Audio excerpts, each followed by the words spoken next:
பேர் இன்றைக்கு விசுவாசிக்கிறீங்க இயேசு என்னை ஆசீர்வதிக்க வல்லமை உள்ள தேவன். ஹல்லேலூயா. அன்றைக்கு நம்ம புறஜாதி, அன்றைக்கு தேவனை தேடாம நம்ம ஏனோ தானே என்ற வாழ்க்கை வாழ்ந்து கொண்டிருக்கும் பொழுதே ஒரு ஆசீர்வாதத்துக்குள்ள இருப்போம் என்று சொன்னால், இந்த ஜீவனுள்ள தேவனை இன்றைக்கு ஆராதித்துக் கொண்டிருக்கிறீங்களே, இன்றைக்கு தேவன் உங்களை ஆசீர்வதிக்க மாட்டாரா? இன்றைக்கு தேவன் உங்களை வழிநடத்த மாட்டாரா? உங்க வாழ்க்கையில கர்த்தர் ஒரு மாற்றத்தை கொடுக்க மாட்டாரா? ஏன் அந்த நம்பிக்கை விசுவாசம் உங்களுக்குள்ளாக இல்லாம போய்விடுது?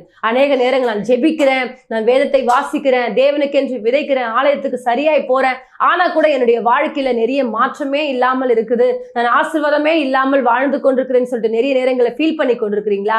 உங்களுக்கு தாங்க இந்த வார்த்தை புறப்பட்டு வருது. நீங்கள் வேண்டிக் கொள்வதற்கும் நீங்கள் நினைக்கிறதற்கும் மிகவும் அதிகமாய் உங்களுக்குள்ளாக ஒரு தெய்வம் அற்புதங்களை செய்ய வல்லவராய் இருக்கிறார்.